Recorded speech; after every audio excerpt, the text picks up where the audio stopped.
Hello students, welcome to all. आज हमारा topic है प्लस टू क्लास का अकाउंटिंग रेशो। अकाउंटिंग रेशो के हमने कुछ एक रेशो जो है अभी तक कर लिया है, जिसमें लिक्विडिटी रेशो और सॉल्वेंसी रेशो के बारे में हमने कर लिया है।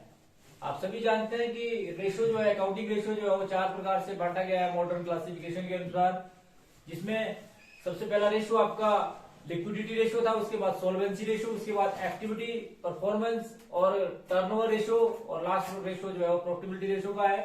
तो आज हम थर्ड रेशो करेंगे, जिसमें हम एक्टिविटी परफॉर्मेंस और टर्नओवर रेशो के बारे में बात करेंगे। तो what do mean by activity? Activity indicate the operational efficiency of business firm, specially management. That means की एक प्रकार का ऐसा रेशो जो व्यवसाय की ऑपरेशनल एफिशिएंसी के बारे में बताता है। It indicate the operational efficiency of the business firm.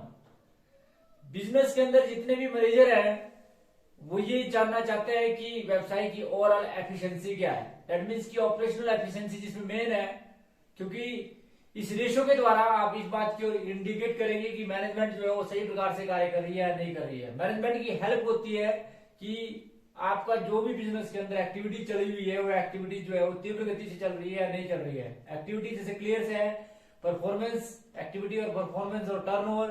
Turnover means total sale. It is very much clear here is turnover means total sale. More is the sale, you indicate that means की ये indicate करता है, it is clear, but it is very much clear here कि आपका जो activity है वो तीव्र गति से चल रही है और व्यवसाय की संचालन क्षमता जो है बहुत अच्छी है। Higher is the ratio, better is the result. Activity ratio के जितने भी क्वेश्चन होंगे उनका जितना भी रिजल्ट जो है हार आएगा उतना व्यवसाय के लिए अच्छा माना जाएगा। Activity ratio show the relationship between, इस बात का ध्यान रखें कि जो मैक्सिमम रिलेशनशिप जो स्थापित किया जाएगा वो सेल और कॉस्ट ऑफ गुड्स सोल्ड के बीच में किया जाएगा। अर्थात एक्टिविटी और परफॉर्मेंस रेशो के जितने भी रेशो आप ज्ञात करेंगे वो रेशो जो है आप ज्ञात करेंगे with the help of activity, with the help of turnover और मतलब टोटल सेल और कॉस्ट ऑफ गुड्स सोल्ड के बेस पर जो आप इसको ज्ञात करेंगे। तो जैसे आप लोगों को बताया कि एक्टिविटी, टर्नओवर और परफॉर्मेंस रेशो का मतलब है कि indicate the performance of the business firm, कि बिजनेस की एक्टिविटी क्या है, परफॉर्मेंस क्या है। और इस प्रकार के रेशो को जो है कुछ भागों में बांटा गया है, जिसमें सबसे पहला रेशो है आपका स्टॉक टर्नओवर रेशो, जिसके बारे में हम आज पूरा डिटेल में अध्ययन करेंगे। स्टॉक टर्नओवर रेशो के साथ साथ एक्टिविटी रेशो और परफॉर्मेंस रेशो को कुछ और अन्य भागों में बांटा जाता है, जिसमें debtor turnover ratio, creditor turnover ratio, working capital turnover ratio, fixed asset turnover ratio और करंट एसेट टर्नओवर रेशो। इस प्रकार से एक्टिविटी रेशो को कुछ फॉलोइंग रेशो में डिवाइड किया गया है, जिसमें सबसे पहले आप करेंगे स्टॉक टर्नओवर रेशो।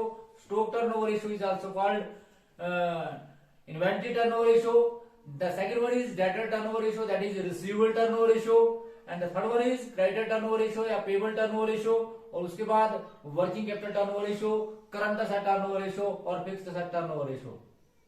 बात आती है कि इन रेशो का मेन मोटिव यही होता है कि व्यवसाय में जो सेल है या व्यवसाय में जो स्टॉक है वो तीव्र गति से बिक रहा है, या व्यवसाय की जितनी भी स्थायी संपत्तियां हैं या व्यवसाय की वर्किंग कैपिटल का सही यूटिलाइजेशन हो रहा है या नहीं हो रहा है। और ये रेशो जो है जितना अधिक आता है, जैसे आप लोगों को बताया कि high is the ratio favourable is the result, जितना भी ये अधिक आता है उतना व्यवसाय के लिए अच्छा माना जाता है। Lower ratio is the unfavourable result of the business, की बिजनेस का रिजल्ट जो है अनफेवरेबल है। तो जब हम बात करेंगे, अब हम बात करेंगे बारी बारी से रेशो की, जिसमें हम आज बात करेंगे एक्टिविटी और जिसमें हम एक्टिविटी रेशो में आज हम करेंगे बात inventory turnover ratio. Inventory turnover ratio is also called stock turnover ratio. तो मैंने जैसे आपको बताया कि inventory is also called stock, और that is inventory turnover ratio और stock turnover ratio. The ratio which show the relationship between cost of goods sold divide by average stock is called stock turnover ratio, that is called inventory turnover ratio. The ratio which show the relationship between cost of goods sold divided by average stock. What do you mean by cost of goods sold? आप plus one class से पढ़ते आ रहे हैं कि cost of goods sold जो होती है वो होती है opening stock plus net purchase plus direct expenses minus closing stock. तो अगर आपके पास ये आइटमें दी है, आपको पता होना चाहिए कॉस्ट ऑफ गुड्स सोल्ड को निकालना आपको आना चाहिए। सबसे पहले ट्रेडिंग अकाउंट की जितनी भी आइटमें हैं सेल को छोड़कर, जैसे फॉर एग्जांपल सेल के बेस पर भी आप इसको निकालते हैं, तो आप लेते हैं opening stock plus trading side की जितने भी डायरेक्ट एक्सपेंसेस उनको जोड़ा जाता है, चाहे वो वेजेस है, चाहे कैरेज इनवर्ड है, चाहे मैन्युफैक्चरिंग एक्सपेंसेस है, चाहे फैक्ट्री एक्सपेंसेस है, उन सारी आइटमों को जोड़ दिया जाता है। ओपनिंग स्टॉक में डायरेक्ट एक्सपेंसेस को जोड़ते हैं, प्लस नेट परचेज को जोड़ता है, माइनस क्लोजिंग स्टॉक करते हैं, तो जो आपके पास आता है वो कॉस्ट ऑफ गुड्स सोल्ड आता है। दूसरा फार्मूला इसको निकालने का है सेल माइनस जीपी। सेल में से अगर आप ग्रोस प्रॉफिट कराते हैं तो that is also cost of goods sold. तीसरा फार्मूला है सेल प्लस ग्रोस लॉस। अगर सेल में आप ग्रोस लॉस को जोड़ दें that is also cost of goods sold. तो इस प्रकार से ये कहा जाता है कि आपको पहले फार्मूला पता होना चाहिए, उसके बाद बात करते हैं एवरेज स्टॉक की। एवरेज स्टॉक जो होता है वो होता है average stock that is the combination of opening stock plus closing stock divided by 2. Average stock is opening stock plus closing stock divided by 2. तो अगर opening stock में आप closing stock जोड़ दें तो उसको 2 से डिवाइड करते हैं तो एवरेज स्टॉक के बराबर आता है। यहां इस बात का विशेष ध्यान रखें, यदि किसी बिजनेस का ओपनिंग स्टॉक नहीं है, जैसे कोई बिजनेस नया है तो उसका कोई भी ओपनिंग स्टॉक नहीं होगा, तो यदि किसी बिजनेस का ओपनिंग स्टॉक नहीं है तो एवरेज स्टॉक को ही क्लोजिंग स्टॉक के बराबर माना जाएगा, क्लोजिंग स्टॉक को ही एवरेज स्टॉक के बराबर माना जाएगा। It is very much clear. यहाँ बड़े विशेष रूप से इस बात का ध्यान रखें, यदि किसी बिजनेस के अंदर आपको केवल मात्र क्लोजिंग स्टॉक दिया है तो वह क्लोजिंग स्टॉक ही एवरेज स्टॉक के बराबर होगा। इसको आपने 2 से डिवाइड नहीं करना है, बल्कि क्लोजिंग स्टॉक ही एवरेज स्टॉक के बराबर होगा। क्योंकि कई बार स्टूडेंट्स जो है इस बात की ओर ध्यान नहीं देते हैं कि हम एवरेज स्टॉक का मतलब है opening stock plus closing stock divide by 2। It is very much clear here. ये आप लोगों को फोकस करके बता दिया जाता है कि जो क्लोजिंग स्टॉक ही एवरेज स्टॉक के बराबर होगा, अर्थात उसको आपने 2 से डिवाइड नहीं करना है when opening stock is not given and that is the situation that कि व्हेन द ऑल द माल, जब सारा का सारा माल जो है वो बिक जाता है, या फिर आपका जो ओपनिंग स्टॉक कोई नया बिजनेस हो तो उसका कोई भी ओपनिंग स्टॉक नहीं होता, तो ऐसी सिचुएशन भी आ जाती है बिजनेस के अंदर कि आपका का सारा माल बिक गया जितना आपके पास था, और आपके पास 31 मार्च को या 31 दिसंबर को कोई भी क्लोजिंग स्टॉक नहीं बचा। इसका मतलब ये है कि आपके पास ओपनिंग स्टॉक नहीं है, क्योंकि जो लास्ट ईयर का क्लोजिंग स्टॉक होता है वही नेक्स्ट ईयर का ओपनिंग स्टॉक होता है। तो it is very much clear here कि आपके पास कोई भी ओपनिंग स्टॉक नहीं है। तो ऐसी कंडीशन के अंदर, या फोकस करने की बात है कि ऐसी कंडीशन के अंदर जो आपका क्लोजिंग स्टॉक होगा वही एवरेज स्टॉक के बराबर होगा, उसको आपने 2 से डिवाइड नहीं करना है। एवरेज स्टॉक आपने तब करना है जब आपके पास ओपनिंग स्टॉक भी दिया और क्लोजिंग स्टॉक भी दिया। ओपनिंग स्टॉक को आप क्लोजिंग स्टॉक से में प्लस करेंगे और 2 से डिवाइड करेंगे तो आपके पास एवरेज स्टॉक आएगा। तो अर्थात हमारे पास क्लियर सी इंडिकेशन की फार्मूला है cost of goods sold divide by average stock. When average stock is not given and closing stock is given, the closing stock is divide by closing stock. That means लिखना फार्मूले में average stock ही है, परंतु closing stock ही average stock के बराबर होगा। अब इस रेशियो के अंदर क्या आप फाइंड आउट करते हैं, क्या आप कंक्लूजन निकालते हैं, क्या निष्कर्ष पर निकलते हैं, क्या इंटरप्रिटेशन एनालिसिस करने के बाद क्या रिजल्ट आपको मिलता है, आप ये देखते हैं। मैनेजमेंट ये देखता है, मैनेजमेंट की ये हेल्प होती है कि कौन सा ऐसा माल है जो तीव्र गति से बिक रहा है और कौन सा ऐसा माल जो है तीव्र गति से नहीं बिक रहा है, और उसके क्या कारण है, उन सभी कारणों को खोजा जाता है जिसके कारण भविष्य में ऐसी संभावना नहीं हो। क्योंकि आप सभी जानते हैं कि जो माल नहीं बिक रहा है वह माल पड़ा ही सड़ जाएगा, या वह माल जो है वो डिस्ट्रॉय हो जाएगा, एक्सपायरी और टाइम हो जाएगा। तो इसलिए आप लोगों ने उस पर भी इंडिकेट करना है कि जो माल जो है वो बेकार पड़ा है उस माल को कैसे बेचा जाए, या अगले फ्यूचर में उस माल को नहीं खरीदा जाए। तो ऐसा इस रेशियो के द्वारा क्या किया जाता है।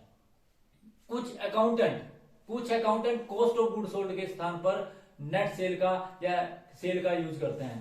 ऐसा आप लोगों ने नहीं करना है, क्योंकि ये कहा जाता है यद्यपि ऐसा किया जा सकता है when cost of goods sold and when information are not given to calculating for cost of goods sold. ठीक, अब आपको कॉस्ट ऑफ गुड्स सोल्ड निकालने का कोई अल्टरनेट आपके पास नहीं है, और आप ना ही आपके पास जो है वो कॉस्ट ऑफ गुड्स सोल्ड को का कोई आइटम दी हुई है, तो ऐसी कंडीशन के अंदर आप सेल का यूज कर सकते हैं, परंतु दैट इज एक्सेप्शनल। ये अपवाद वाली बातें हैं। जब भी आप स्टॉक टर्नओवर रेशियो को निकालेंगे तो इस बात का ध्यान रखें कि स्टॉक टर्नओवर रेशियो हमेशा ही कॉस्ट ऑफ गुड्स सोल्ड के बेस पर निकाला जाएगा, इस बात का विशेष ध्यान रखें। ये तो आपकी, अगर मान लो फॉर एग्जांपल, क्योंकि जैसे आप लोगों को बताया कि सम अकाउंटेंट से that stock turnover ratio will be calculated on the basis of sale. You can calculate, आप कैलकुलेट कर सकते हैं, आप कर सकते हैं कि कैलकुलेट उसके बेस पर भी कर सकते हैं, परंतु आपने ऐसा नहीं करना है। कि जनरली ये कहा जाता है कि कॉस्ट ऑफ गुड्स सोल्ड के आधार पर जब स्टॉक टर्नओवर रेशियो को ज्ञात किया जाता है तो वह अच्छा माना जाता है, यह व्यवसाय के लिए अच्छा माना जाता है। तो इस प्रकार से आप लोगों ने स्टॉक टर्नओवर रेशियो को ज्ञात करना है, और स्टॉक टर्नओवर रेशियो का फॉर्मूला होता है cost of goods sold divided by average stock, आप लोगों को बताया। उसके बाद ये तो था कि आपको ये पता लगता है कि कुछ एक अवधि के बाद जो आपका स्टॉक जो है वो कन्वर्ट हो जाएगा सेल में, और जितना मैंने आपको बताया higher is the ratio better is the result, जितना अधिक आता है उतना व्यवसाय के लिए अच्छा माना जाता है। इसका मतलब ये कि आपका माल जो है बहुत तगड़ी गति से बिक रहा है। अब दूसरा चीज अपने इसमें निकालना है average age of inventory. Average age of inventory का मतलब होता है कि आपको है एग्जैक्ट डेट पता लग जाती है कि कितने दिन के अंदर आपके पास जो माल बचा हुआ है वो सारा का सारा बिक जाएगा। तो इसके लिए हम एवरेज एज इन्वेंट्री का प्रयोग करते हैं। एवरेज एज ऑफ इन्वेंट्री का प्रयोग करने के लिए हम एक फार्मूला लगाते हैं जिसमें डेज और मंथ इन ईयर।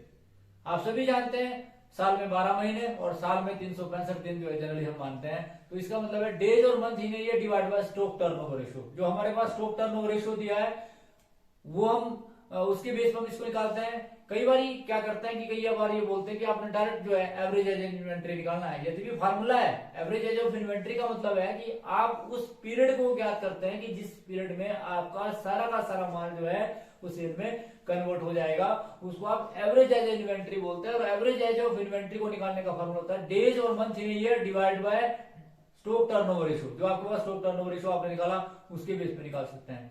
दूसरा फार्मूला जो आपकी किताब में नहीं दिया, यदि आप लोग करना चाहें तो उसको भी आप याद कर सकते हैं, जिसमें हम क्या करते हैं इसको उल्टा करते हैं average stock divide by cost of goods sold into days और मंथ इन ईयर। तो आपके पास वो भी आ जाता है। अर्थात आप फार्मूला लिखते हैं फिर average stock divide by cost of goods sold multiply by days और month in year that is also equal to average age of inventory. तो इस प्रकार से आप एवरेज एज ऑफ इन्वेंट्री निकालते हैं। एवरेज एज ऑफ इन्वेंट्री को निकालने के लिए जैसे आप लोगों को बताया भी किस प्रकार से एवरेज एज ऑफ इन्वेंट्री निकाला जाता है। तो स्टॉक टर्नओवर रेशियो में आप आज आपने स्टॉक टर्नओवर रेशियो और इन्वेंट्री टर्नओवर रेशियो का थ्योरेटिकल पोर्शन किया, साथ में हम इसका प्रैक्टिकल पोर्शन भी करेंगे।